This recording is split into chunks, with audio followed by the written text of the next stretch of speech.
Do groups make better decisions than individuals? In general, yes. But the effectiveness of a group's decision-making process depends on a long list of variables, including the group's purpose and goals, its members' expertise and their interactions, the nature of the decision, and many situational variables. So, why do groups often make superior decisions?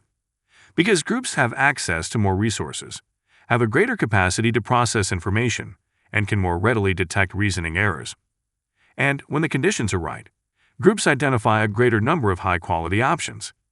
As a result, groups tend to make decisions that members are satisfied with, and so they're willing to commit to the process.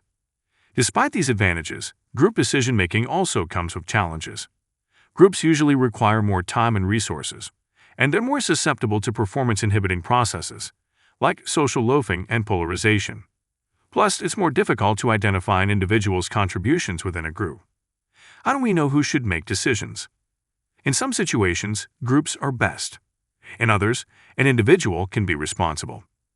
To determine which level of participation from the group is best, we can use the normative model of decision-making by Vroom, Jago, and Yeton. First, we assess the situation by answering yes or no to the 7 diagnostic questions shown here. 1. Is the quality of the decision important? 2. Is group commitment important? 3. Do you have enough information to make the decision alone? 4. Is the problem structured? 5. Would the group support the decision if you made it alone? 6. Does the group share the organization's goals? And 7. Is it likely that the group will experience conflict over the decision?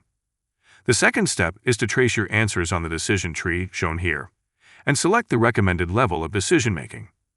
There are 5 levels, ranging from autocratic to consultative to collaborative. The A1 method involves an individual, usually the leader, making the final decision, using the information available to them, but without input from the group. The A2 method means the leader consults individual members to gather more information before deciding.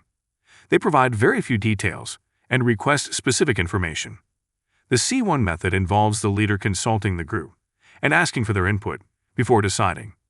Using the C2 method, the leader facilitates and supervises the decision, but the group makes the final call. The G2 method means the leader delegates the entire process, and the members decide without much help from them. Imagine we need to make a decision. The quality of the decision and team commitment are both important. So yes to questions 1 and 2. Technically, we have all the information we need to make the decision, and the problem is fairly structured. So yes to questions 3 and 4. The team would probably accept our decision if we made it without their help. So yes to question 5.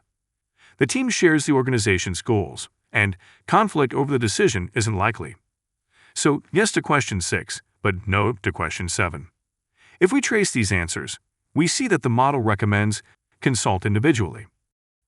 Try it out and let us know if you agree with what the model recommends.